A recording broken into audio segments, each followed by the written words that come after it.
4장 1절부터 8절까지의 말씀입니다. 디모데후서 4장 1절부터 8절까지.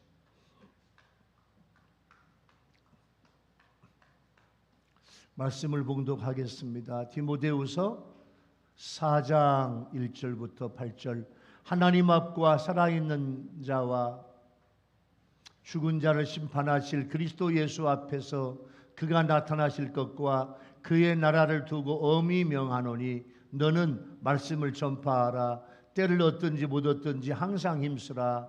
범사에 오래 참음과 가르침으로 경책하며 경계하며 권하라. 때가 이르리니 사람이 바른 교훈을 받지 아니하며 귀가 가려워서 자기의 사역을 따를 스승을 많이 두고 또 그 귀를 진리에서 돌이켜 허탄한 이야기를 따르리라. 그러나 너는 모든 일에 신중하여 권한을 받으며 전도자의 일을 하며 네 직무를 다하라. 전제와 같이 내가 벌써 부어지고 나의 떠날 시각이 가까웠도다. 나는 선한 싸움을 싸우고 나의 달려갈 길을 마치고 믿음을 지켰으니 이제 후로는 나를 위하여 의의 면류관이 예비되었으므로 주 곧 의로우신 재판장이 그날에 내게 주실 것이며 내게만 아니라 주의 나타나심을 사모하는 모든 자에게 도니라. 아멘. 우리 시온 찬양대가 하나님 앞에 찬양을 드리겠습니다.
할렐루야. 하나님 앞에 영광의 박수. 코로나 때문에 여러 가정들이 못 나오고 또 이제 추석이 가까워서 또 태풍도 오지만은 하나님 앞에 예배하기 위해서 예배당에 온 여러분들을 진심으로 환영하고 하나님께서 우리 예배를 통해서 놀라운 은혜를 주실 줄로 믿습니다. 할렐루야. 어떤 여집사님 한 분이 계셨는데요. 남편이 그렇게 교회 가자고 해도 교회를 안 가요. 예수를 안 믿겠다는 거예요. 그래서 그 집사님은요, 어떻게 하면 내 남편을 예수 믿게 할까 고민하고 기도하다가 이 성경책 속에 얇은 자기 남편의 양말을 성경책 제일 뒷장에다가 양말 한 켤레를 놓고 그거 가지고 예배를 다녀.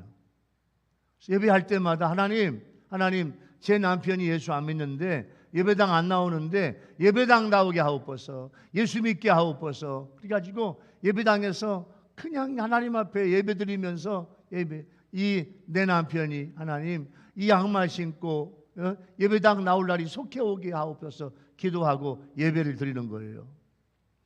1년, 2년, 3년 여러 해가 지났어요. 어느 날 남편이 이 사실을 알았어. 아, 내가 그렇게 예배당 나오기를 원하는구나. 예? 내 아내가. 그래서 자기 아내한테 여보, 당신이 그토록 나를 위해서 믿으니 그렇게 그냥 나 전도하기 위해서 애쓰는데 당신의 그 정성으로 내가 예수 믿고 당신하고 예배당 나가겠다고 나도 한번 믿어봅시다. 할렐루야. 그러면서 이분이 예수 믿은 남편이 되고 집사님이 되고 훌륭한 믿음의 부부가 돼서 할렐루야. 무슨 말인 거 아니? 여러분, 이번 9월달이 불신자 영혼사랑의 달이에요. 예수 믿지 않는 영혼 귀에서 기도하고 부르짖어 기도하고 그 영혼을 사랑하면서 하나님 앞에 간구하면 하나님께서 그 영혼을 예수 믿는 은혜를 주실 줄로 믿습니다. 할렐루야. 그래서 좌절하지 말고 낙심하지 말고 영혼 위해서 기도해야 돼요. 올해 이런 일들이 우리 교회 가정마다 많았으면 좋겠어요. 할렐루야. 자, 이제 말씀의 바다로 가겠습니다.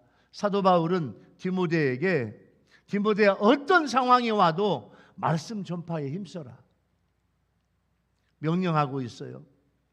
특히 말세에 이단이 극성할 텐데 또 세상 사람들이 복음 진리에서 떠나는 일이 많아져도 절대 낭망하지 말고 근신하고 인내로 네가 전도인의 직무를 다하고 전도자로서 선한 싸움을 싸워가면 나 바울에게 그리고 주님의 다시 오심을 사모하는 모든 자에게 의의 면류관 주실 텐데 그때까지 디모데야 네 사명 잘 감당해라. 그게 오늘 본문의 말씀이에요. 자, 사도 바울이 디모데에게 명령해요. 멘토로서 명령해요. 스승으로 명령해요. 또 아들 같은 디모데에게 명령해요. 사도 바울이 디모데에게 명령하고 있는데 그 사도 바울의 명령 속에서 나에게 주시는 은혜의 말씀은 무엇인가? 오늘 말씀을 전파하며 전도하라 이 말씀을 통해서 은혜 받는 여러분 되기를 예수 이름으로 축원합니다. 자, 첫 번째 은혜의 주제는요, 말씀을 전파하는데 때를 얻든지 못 얻든지 항상 힘써라. 이게 첫 번째 은혜의 주제입니다. 사도 바울이 디모데에게 상황과 관계없이 말씀 전파에 전념하라면서 하나님과 최후 심판자인 그리스도 예수 앞에서 주님의 재림과 주님의 나라를 두고 엄숙히 명령한다. 그런 의미예요. 바울은 디모데를 향한 자신의 명령이 하나님과 예수님의 면전에서 이루어졌고 예수님을 산자와 죽은 자를 심판하실 심판의 주로 밝히고 있습니다. 여기서 산자는 예수님이 재림하실 때 살아 있어요. 그래서 예수님을 맞이하는 성도가 산자야.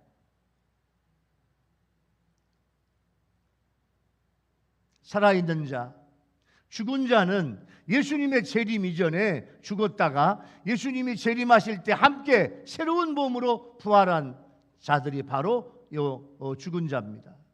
그러니까 산자와 죽은 자, 이 말씀의 표현은 뭐냐면 모든 인간은 예수님의 주관하시는 종말론적인 심판을 피할 수 없다. 이게 산자와 죽은 자예요.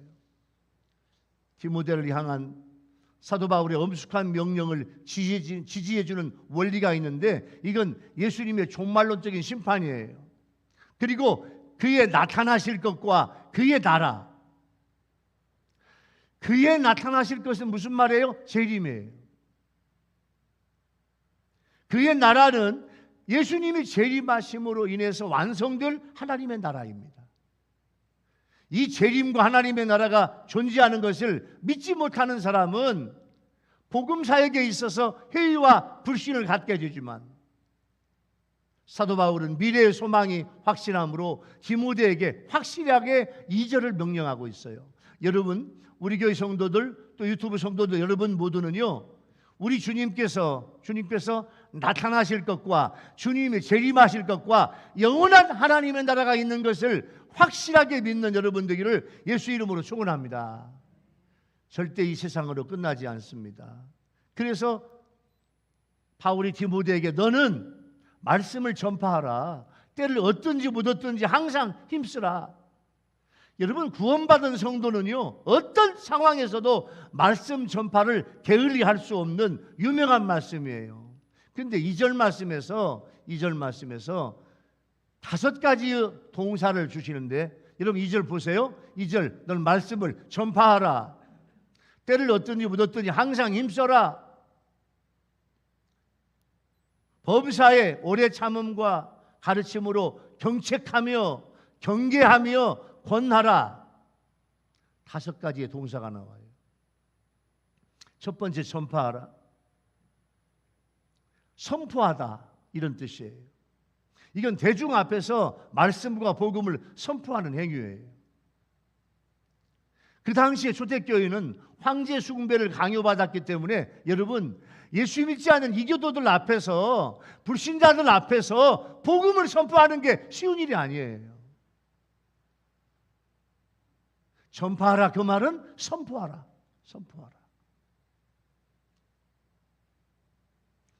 두 번째 동사는 항상 힘써라. 헬라어 에피스템이라는 말은 뭐냐면 힘쓴다. 복음 전파를 위해서 항상 준비가 되어 있어야 한다는 거예요. 그래서 복음 전파 사역에 있어서 신실하게 준비하는 것이 항상 있어야 돼요. 경책하며, 이 말은요, 주님의 몸된 교회의 건덕. 여러분, 은혜롭게 교회가 성장하고 교회가 건강하게 성장하게 되는 것을 훼손하는 잘못된 교리나 행위에 이런 것이 나오면 그들을 각성시키고 그들을 깨우치게 만들고, 그리고 이렇게 질책하고 절대 교회가 든든히 서가는 것을 방해한 사람이 없도록 경책하라, 이런 뜻이에요. 경계하며, 이 말은 범죄한 사실이 드러나면 죄인을 호되게 책망하는 그런 행위를 말하는데, 어떤 성도들 안에서 어떤 죄를 범한 것이 사실이라면 이것을 주 안에서 책망받아야 돼. 주 안에서 이건 그렇게 하면 안 된다고. 이것이 그분의 신앙을 성장하게 하는 거예요. 성서 주석가인 핸드릭스는 이런 말을 했어요. 명백하게 드러난 죄는 부드러운 말로 대해서는 안 된다. 여러분, 나를 말씀으로 경책하고 깨닫게 하고 내 잘못을 깨닫게 하는 것을 알려주는 그런 말을 줄 수 있는 것도 은혜입니다. 5번째는 권하라. 위로하고 용기를 주어라, 이런 뜻이에요. 그런데 이 모든 것을 권하라. 어떻게? 사랑으로 위로하고 용기를 주어라, 그 말이에요. 재림신앙을 전하며 진리를 거부하는 세상 속에서 성도가 반드시 해야 할 일은 전도예요. 전도는 성도 누구에게나 주어진 사명이에요. 그런데 우리는 전도를 이렇게 잘못 해석할 수 있어요. 전도는 내 신앙은 아직 안 돼. 신앙이 완성된 사람이나 할 수 있는 거야. 이렇게 해서 나를 비하하거나 어마어마한 사람이 전도를 한다고 생각하면 안 돼. 또 전도하는 것을 얼마나 열매를 많이 맺었냐, 여기에 관심이 있어요. 근데 성경은요 그렇게 말하지 않아요. 전파하라. 때와 상관없이 항상 힘써라. 그렇게 말하고 있지, 전도를 어떤 특정한 사람에게 하라고 하고 전도의 열매가 얼마나 많냐, 그 전도의 양, 전도한 사람의 숫자, 구원받은 사람, 그 열매를 얼마나 중요하다, 그렇게 말하지 않아요. 전도는 주를 믿는 성도에게 항상 기본적으로 해야 될 생활 양식이고 내가 해야 될 행동의 지침이 전도예요. 주님의 재림의 때가 임박했는데 내 가족, 내 친구, 내 동료, 내 친지가 영원한 벌에 처할 수 있는 위기에 있는데 가만히 앉아 있을 수 없다, 그 말이에요. 전도 훈련을 받지 않아도 괜찮아요. 한 영혼을 사랑하는 열정만으로도 전도는 가능해요. 그래서 내가 살아있는 동안에 복음을 전파해야 돼. 여러분, 어느 날 불만에 가득 찬 요 돼지가 젖소를 만나서 돼지하고 젖소가 이렇게 대화해요. 불만에 가득 찬 돼지가 이렇게 한 길을 가고 있는데 젖소가 돼지에게, 야, 너 왜 그렇게 얼굴을 찡그리고 있냐?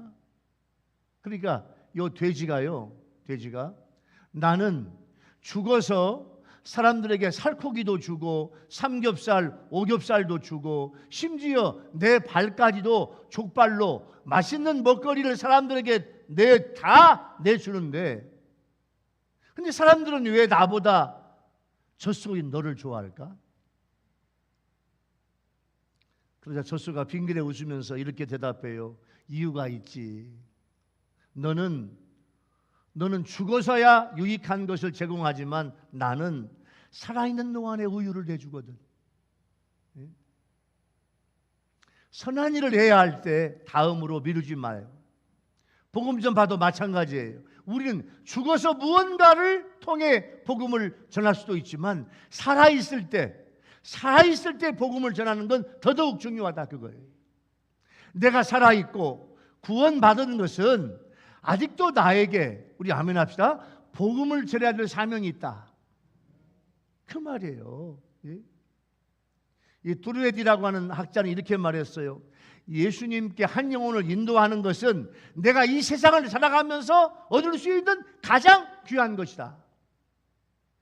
세상에 살면서 돈을 얼마나 많이 벌었냐, 어떤 명예를 얻었냐, 어떤 권세를 얻었냐, 이게 중요한 게 아니고 내가 세상을 살면서 한 영혼을 예수님께 인도하는 것은 내가 이 세상에서 얻을 수 있는 것 중에서 가장 귀한 것이다, 그렇게 말씀하고 있어요.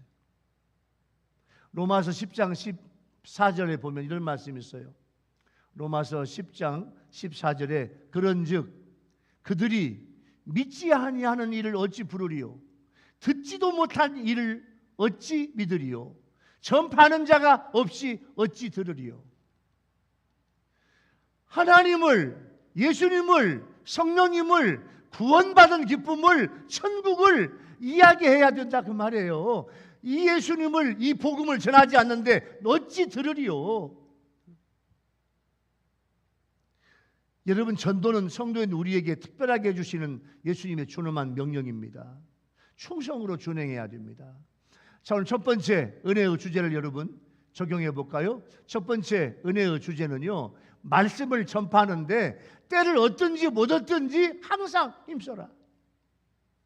여러분의 부부, 여러분의 자녀, 아들, 딸, 여러분의 사위, 여러분의 며느리, 손자, 손녀 한 명도 빠짐없이 여러분 세계가 닿을 때까지 여러분이 이 세상에 사는 동안에 다 전도하는 여러분 되기를 예수 이름으로 축원합니다.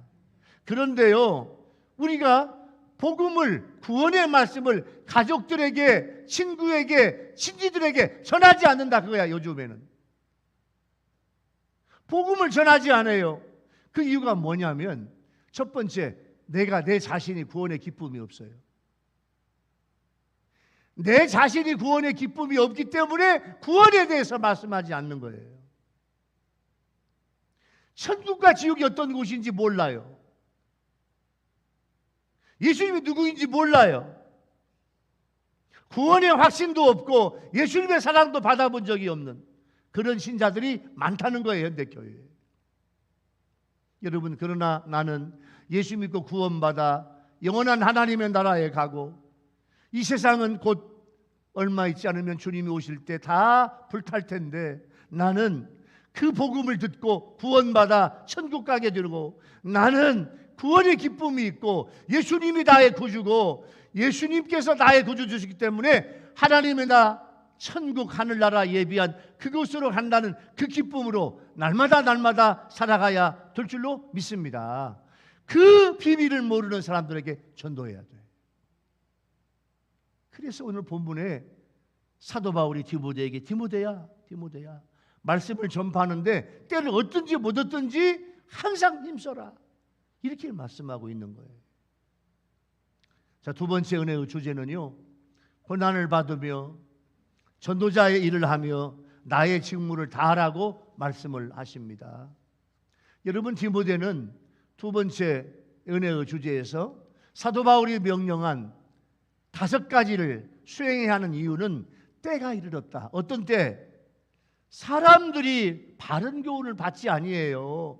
진리이며 구원의 말씀 및 예수님의 복음이 선포되는 걸 듣지 않아요. 복음을 강하게 배척해요. 요즘에 그런 시대야. 복음을 배척하고 복음을 받아들이지 않아도 우리는요, 우리 아멘 합시다, 복음을 전해야 될 줄로 믿습니다. 예수 믿으라고 복음을 전해야 된다, 그거예요. 듣지 않아도 복음을 배척해도 우리는 해야 돼요. 그래서 전도자는 그때가 되기 전에 복음을 전해야 돼요.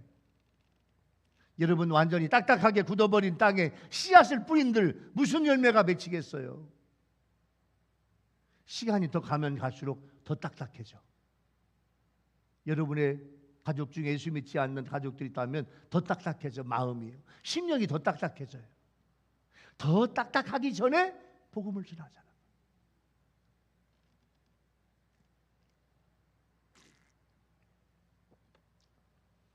그들의 귀가 가려워서 자기의 사역을 따를 스승을 많이 두라고 했습니다.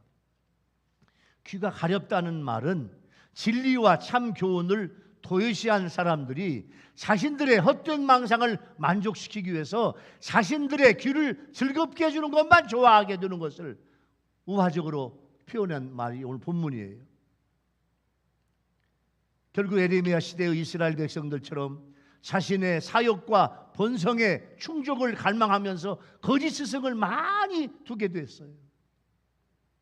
허탄한 이야기를 따르리라 했어요. 진리의 본연의 임무는 그들의 죄를 찾아내어 지적하고 그 죄에서 떠나도록 축구하는 게 진리입니다. 그러나 사람들은요, 이미 건전한 복음의 진리를 참아내지 못할 정도로 강하게 복음을 거부하는 사람들이고 허탈한 이야기를 따라가. 그래서 예수 믿지 않는 사람들은 가련한 거예요. 바울은 디모데에게 말세에 갖추어야 할 덕목을 제시하는데, 우선 너는 모든 일에 신중하며 고난을 받으라. 신중해라. 신중하다, 이 말은요, 헬라어의 원뜻은 뭐냐면 이제 이 술 취하지 말라. 술 취하지 말라. 왜? 도덕적인 경계심을 갖고 정신적으로 차분하고 분별력이 바르고 영적으로 예민하기 위해서 세상 술에 취하지 말라.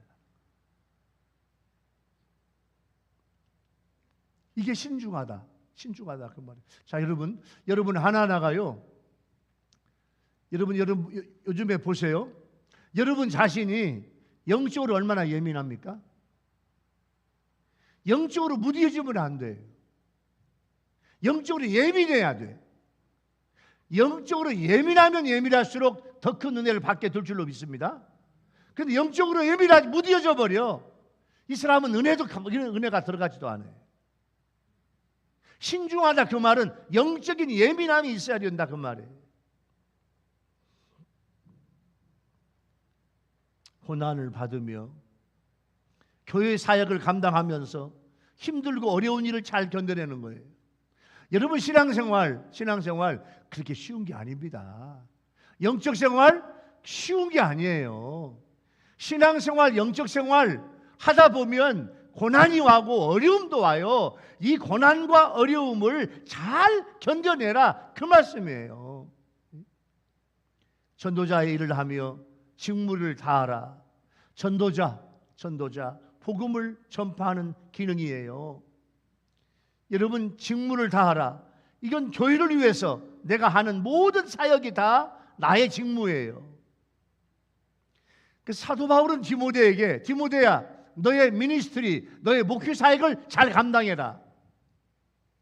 그런데 사도 바울이 우리한테 주시는 말씀은, 사랑하는 평신도들아, 여러분 모두가 다, 여러분 성도 여러분들은 전도자의 일을 열심히 하며 여러분의 교회를 위해서 헌신하고 여러분에게 준 여러 의무와 책임과 직분을 잘 감당하면서 목회자와 동역하십시오, 이런 뜻이에요.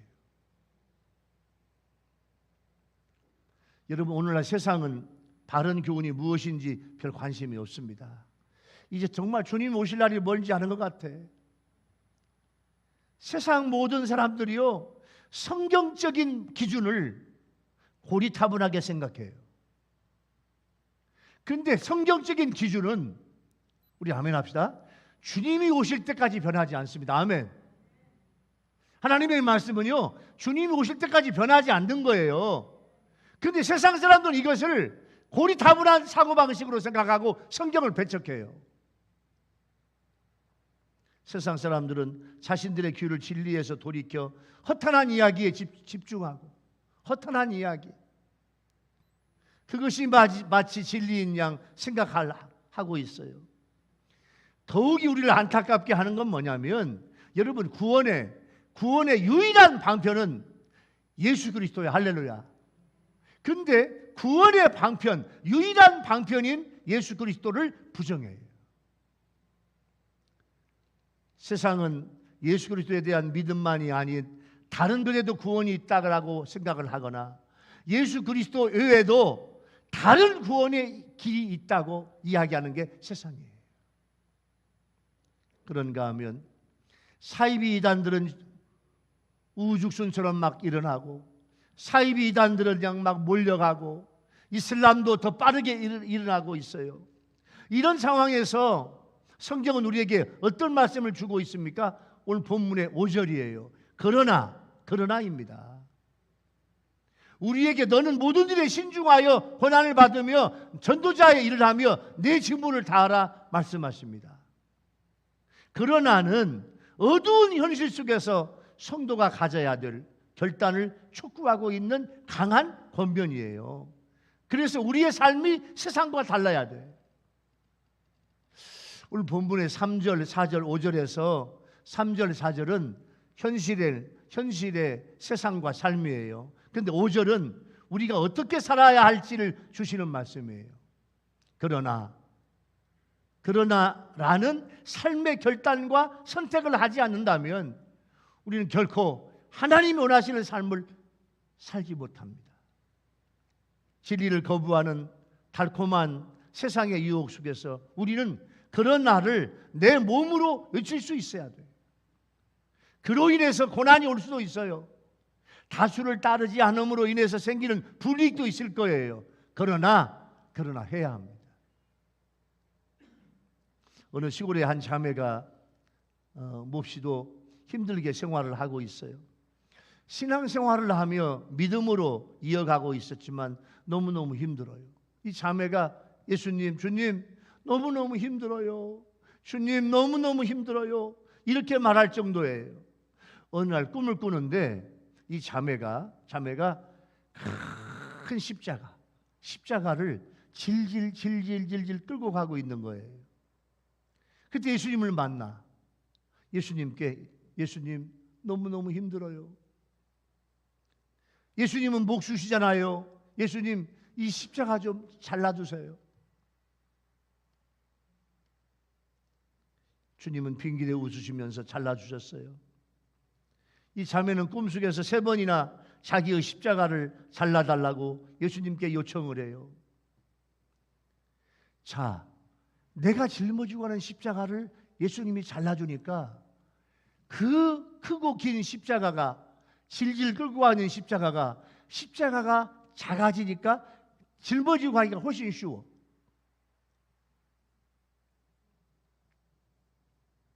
그런데 갑자기 눈앞에 요단강이 나타났어요.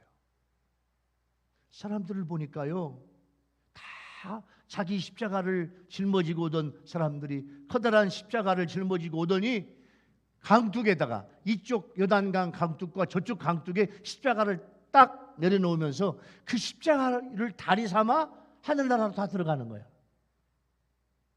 그런데 질질 끌고 다니던 이 십자가를 자르고 잘라서 이 자매는 요단강 앞에 요단강을 건너갈 수가 없어. 다리가 있지 않으면 못 건너가.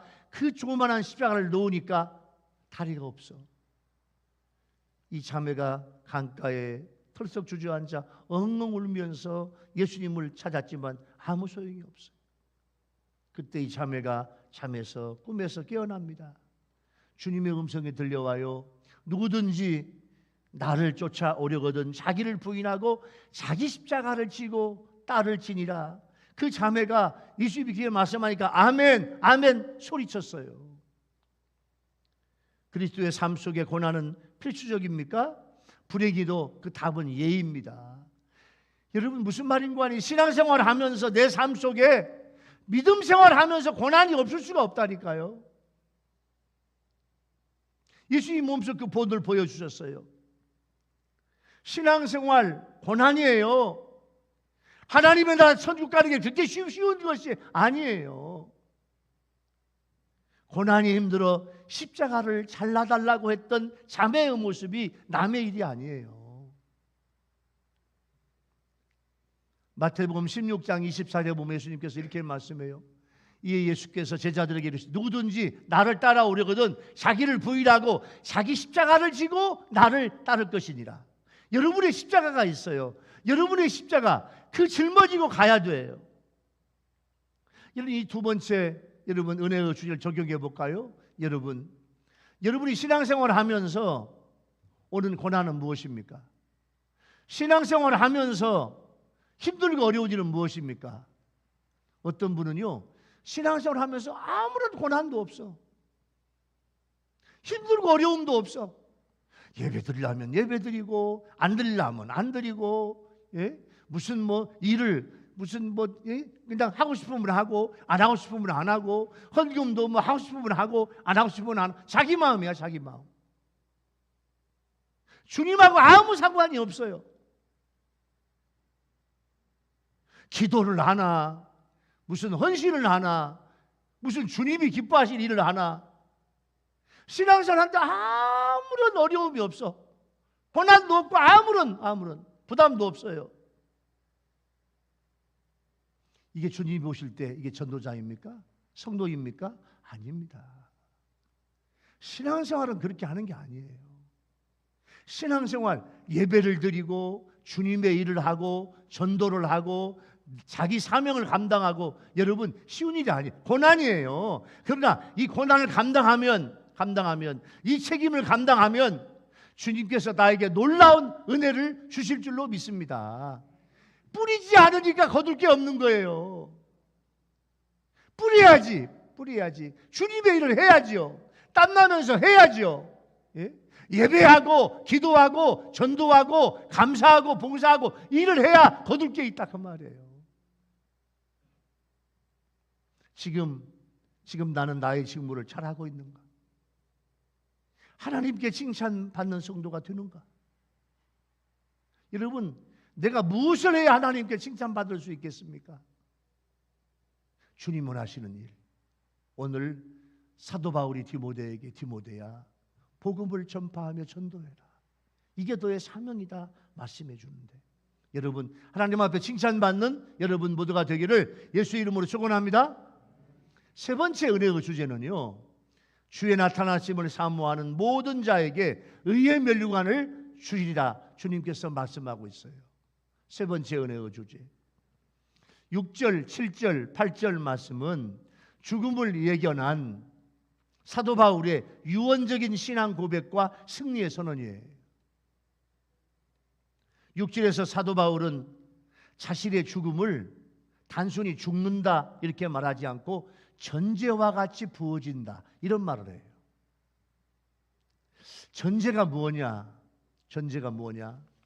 여러분 민수기 15장에 보면 하나님 앞에 제사를 지낼 때 어린 양, 수양, 숫송아지를 희생 제물로 드릴 때 잘 담은 포도주를 3분의 1 흰, 쉽게 말하면 그릇으로 한 그릇, 좀 큰 국대접으로 한 그릇, 이번에는 큰 바가지로 반바가지, 이런 식으로 하나님 앞에 어린 양과 수양과 숫송아지를 제물로 드릴 때 거기에 포도주를 부어드려요. 포도주가 무슨 색? 빨간색. 사도 바울은 자신의 죽음을 나는 전제와 같이 부어지고 싶다. 무슨 말이에요? 사도 바울은 자기 자신에게 남은 피 한 방울마저도 하나님의 제단에 쏟아붓고 가겠다고 하는 결연한 의지를 우리한테 보여준 거예요. 그래서 사도 바울은 로마서 12장 1절 말씀에 너희 몸을 하나님이 기뻐하시는 어떤 제사? 거룩한 산제사로 드리라. 이게 사도 바울의 고백이에요. 그러면서 사도 바울은 이제 7절에 지나온 자신의 과거를 회상을 하면서 세 가지 말씀을 고백해요. 7절에 첫 번째, 내가 선한 싸움을 싸웠다. 선한 싸움을 싸웠다, 이 말은 뭐냐면 군인이 전쟁에서 피를 흘리기까지 싸운 것처럼 복음의 전쟁에서 싸웠다. 여러분, 우리 교인들, 우리 유튜브 성도들 여러분들은요, 날마다 하루하루의 삶이 영적 전쟁에서 승리하는 여러분 되기 바랍니다. 아멘. 선한 싸움을 싸워가야 돼요. 그래야 십자가 군병이 되고 하늘나라 가는 거예요. 군인이 복음의 전쟁에서 싸우듯 올림픽 경기에서 참가한 선수들이 법대로 최선을 다한 것처럼 믿음의 선한 싸움을 싸워야 돼요. 두 번째는요, 나의 달려갈 길을 마쳤다. 달려갈 길은요, 이 경주의 코스예요. 그래서 사도 바울은 이 말씀을 하면서 그때 당시에 운동 경기 중에서 마라톤 경기를 비유하고 있어요. 마라톤 선수가 그 긴 거리를 완주해요. 여러분, 마라톤이 42.195km예요. 105리를 뛰고 195m를 더 뛰어야 돼. 이게 마라톤 경기예요. 근데 마라톤 경기를 하면서 그 선수가 처음에 출발부터 그 먼 거리를 완주해 가지고 돌아와야 돼. 우리 교회 성도들, 우리 유튜브 성도들은요, 여러분의 신앙생활이 완주하게 되기를 예수 이름으로 축원합니다. 중간에 신앙생활 하다가 중간에 타락해서 세상으로 떠나 천국 가는 길을 가다가 다시 세상으로 빠져 지옥 가. 이건 신앙의 완주가 아니에요. 오늘 사도 바울은 나의 달려갈 길을 마쳤다. 그 말은 여러분, 이 신앙생활을 완주했다는 거예요. 믿음의 경주를 마쳤다는 거예요. 세 번째, 믿음을 지켰다. 이 말은 뭐냐면 규칙을 잘 지켰다. 군인이 군대에서 그 상관에 대한 충성의 서약을 지키고 군인이 근무를 잘하는 것처럼, 혹은 청지기가 자기 주인이 위탁한 재산을 잘 지키는 것처럼 모든 믿음을 잘 지켰다. 이렇게 사도 바울이 표현하고 있어요. 사도 바울은 자신의 생을 뒤돌아보면서 예수님에 대한 믿음을 당당하게 고백하고 있어요. 우리 교회 성도들, 우리 유튜브 성도들 여러분의 생이 다할 때 사도 바울의 이런 고백, 무슨 말이에요? 나는 선한 싸움을 싸웠다. 나는 달려갈 길을 마쳤다. 나는 믿음을 지켰다고 고백하는 여러분 되기를 예수 이름으로 축원합니다. 이 세 가지가 있어야 돼요. 이게 사도 바울의 고백이에요. 그러면서 8절 후반 마지막에서 이제후로는 나를 위하여 의의 면류관이 예비되었다. 면류관. 헬라어로 스테파노스라는 말인데, 이 스테파노스 면류관은요, 올림 경기가 끝난 후에 우승자에게 주는 상으로 월계관이에요. 월계관. 의의 면류관은 두 가지 해석이 있어요. 의라는 면류관이냐, 아니면 의로운 자에게 수여지는 면류관이냐. 사도 바울은 믿음으로 말미암아 의롭게 되는 것으로 볼 때 의로운 자에게 주시는 면류관이 더 정확합니다. 그러므로 믿음으로 의롭게 된 자들에게 주어지는 면류관은 하나님께서 친히 마련해 두신 하나님의 나라에서 수여되는 영원한 생명이고 충성된 자에게 주어지는 상급이에요. 여러분, 오늘 주시는 이제 흐르는 나를 위하여 의의 면류관이 예비되었으므로 여러분들을 위해서 주실 하나님의 의의 면류관, 하늘나라에 가서 주실 상급이에요.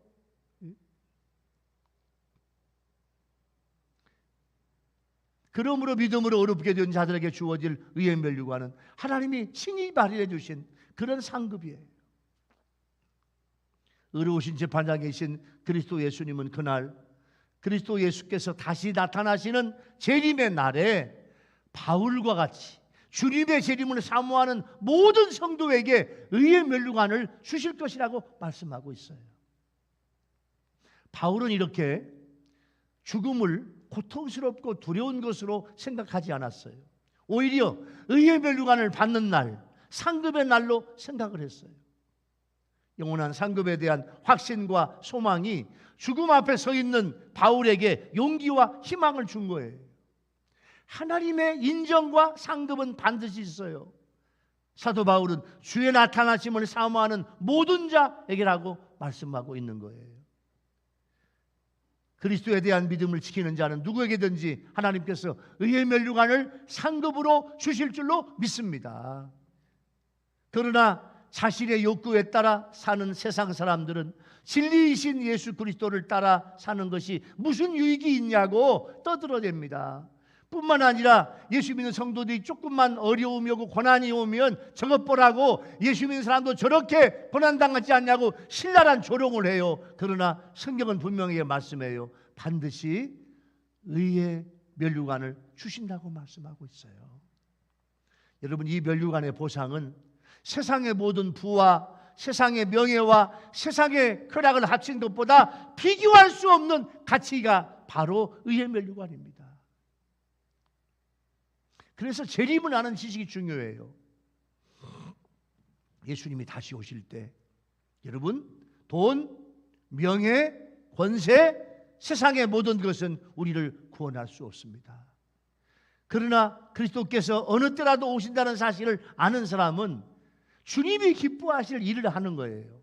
지금 예배도 이거 주님이 기뻐하실 거예요. 여러분, 우리가 예수를 믿는 것 자체가 주님의 일이에요. 할렐루야. 예배하는 것 자체가 주님의 일이에요.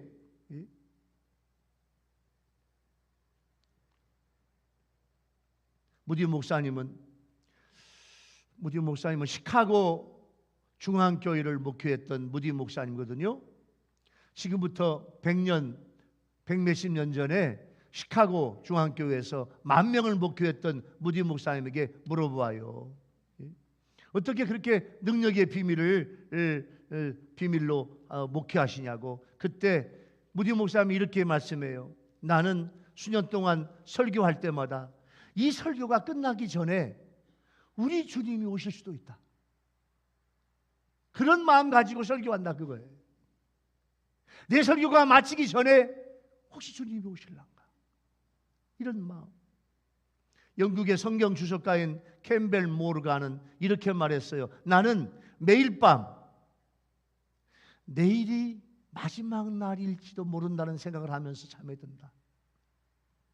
오늘 밤 내가 잠자는데 우리 주님이 내가 잠이 마치는 새벽에 오실란가, 오늘이 지나가고 내일 오실란가, 그런 마음으로 잠을 잔다는 거예요.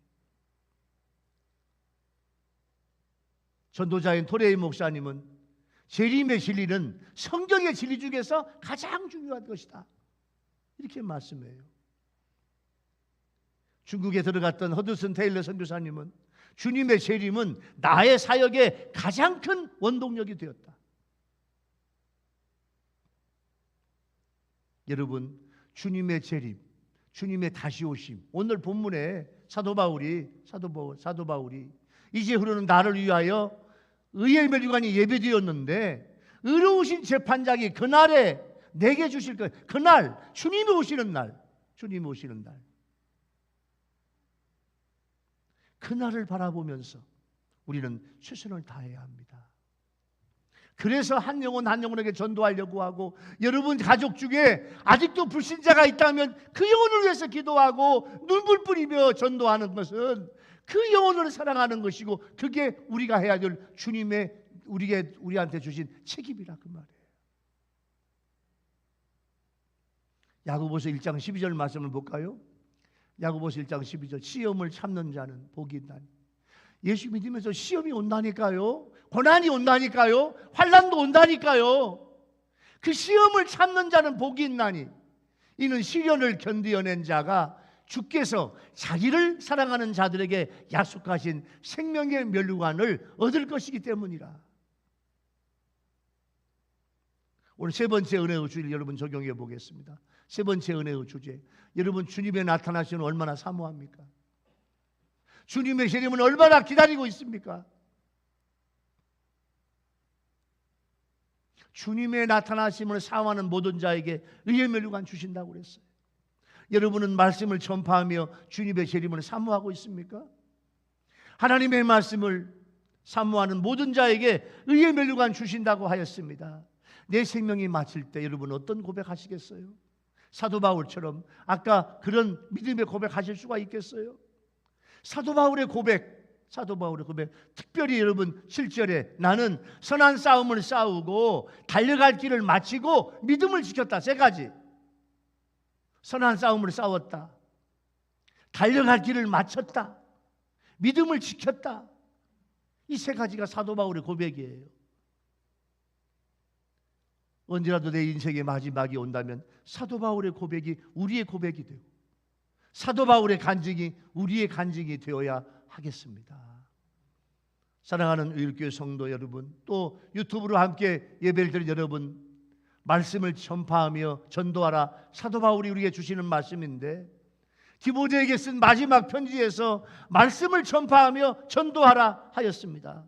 오늘 우리한테 주시는 말씀이에요. 우리는 때를 얻든지 못 얻든지 항상 말씀을 전파하기를 힘써야 하겠습니다.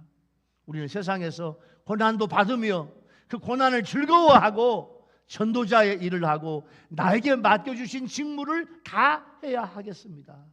그리고 주님의 나타나심을 사모하고 의의 면류관 받아 상급받아 이 은혜를 누리는 그런 성도 여러분 모두가 되기를 예수 이름으로 축원합니다. 할렐루야. 기도하겠습니다. 주님 감사해요. 오늘 9월 첫 번째 주일날 말씀을 전파하며 전도하라, 사도 바울이 디모데에게 주셨던 그 말씀을 오늘 우리에게 주시니 감사해요. 주님, 이 말씀처럼 우리도 말씀을 전파하는데 때를 얻든지 못 얻든지 항상 힘쓰게 하여 주시고, 고난도 받으며 기쁘게 받으며 전도자의 일을 하며 나에게 주신 직무, 책임, 의무를 잘 감당하게 도와 주옵소서. 그리고 주님의 나타나심을 사모하게 도와주시고 끝까지 사도 바울의 고백처럼 선한 싸움을 싸우고 달려갈 길을 마치고 믿음을 지켰다고 고백하는 우리가 되게 하여 주시옵소서. 예수님의 이름으로 간절히 기도하옵나이다. 아멘. 찬송가 505장, 오늘 주신 말씀을 생각을 하면서 찬송가 505장